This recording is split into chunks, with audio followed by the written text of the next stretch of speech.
everybody!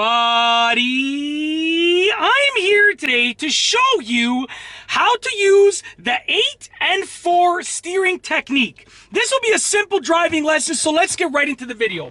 As you can see right here, I'm actually demonstrating the 8 and 4 steering technique, and in this driving lesson, I'm going to show you how to use it, and I'm going to tell you when to use it. Now, first and foremost, you should not be using this for the driving test. So when I'm explaining this method, this is not for the driving test. This is after you get your license with practical information in mind when you're doing day-to-day driving, okay? So first and foremost, you got to imagine the steering wheel as a clock. You probably already know this. You know, you have the standard 9 and 3, you have the 10 and 2, but there's a new method, a fairly new method that is sort of commonly acceptable in specific situations, which is the 8 and 4. So we're going to get my right hand, and I'm going from 12 o'clock, 1, 2, 3, 4. Okay, 4 o'clock is right here. Left hand from 12 o'clock, 11, 10, 9, 8. So 8 and 4. Your hands are like this. Now the benefit of this is that your shoulders stay relaxed. I can put my right elbow on the center console and my left elbow on the door panel. And now I'm very, very relaxed. Okay, now when would I use this steering technique? Well, I would use this, and I have used this when I'm driving on the highway for long periods of time in a single lane, and I'll tell you why.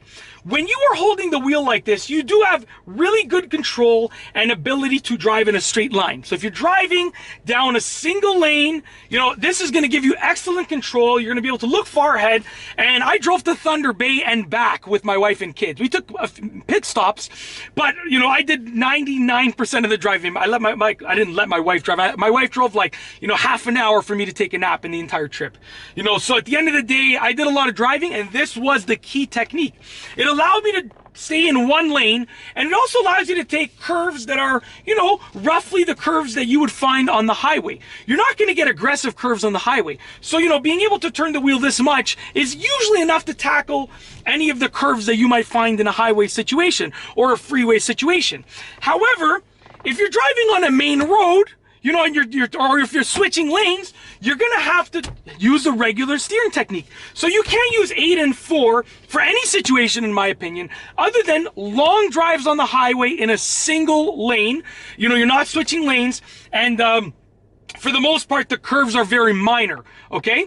And the reason is because you can't take aggressive turns with your hands like this, and you can't be constantly switching lanes safely with your hands like this. If you're staying in a lane like this and you want to relax your elbows and your shoulders, you should use this. This is a technique that you could use. Like I said, not for the driving test. This is only for everyday practical driving advice, okay? Now, with that being said, I would alternate. You know, so I would go back up here for a while, and then I'd come back down here when my shoulders were sore, okay? So that is how to use it. You keep your hands in the 8 and 4 position on the imaginary clock on the steering wheel, and it allows you to continue making those micro adjustments to sort of be in a straight line relatively. You could take minor curves on the road like that, and it just allows you to stay in that same lane and relax your shoulders. And that's basically it. At the end of the day, this will make you a better driver, and I'll tell you why. If you relax your shoulders like this, when you have to go back to this position, your shoulders will be relaxed. If you're trying to drive like this with fatigued shoulder muscles, then guess what? It's going to hinder your ability to drive safely. So by driving like this, you're saving your shoulder muscles from being overtired, and it saves them for when you actually have to drive like this.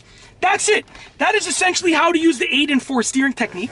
Like I said, I showed you where to put your hands. I've told you sort of how to use it and when to use it, okay? And once again, just to reiterate, this is not what you would do for the driving test. You do not use this steering technique for the driving test. This is for after you get your license, you're driving on the highway in one lane, minor curves on the road, or just completely straight highway space. You know, this is a technique that you might consider using. You don't have to use it, but you might consider using it. And that's it. If you like this video, please be sure to give it a thumbs up. Let me know what you think down below as a comment. And of course, be sure to subscribe for more great videos just like this one. And that's all I have for you today. Thanks for watching.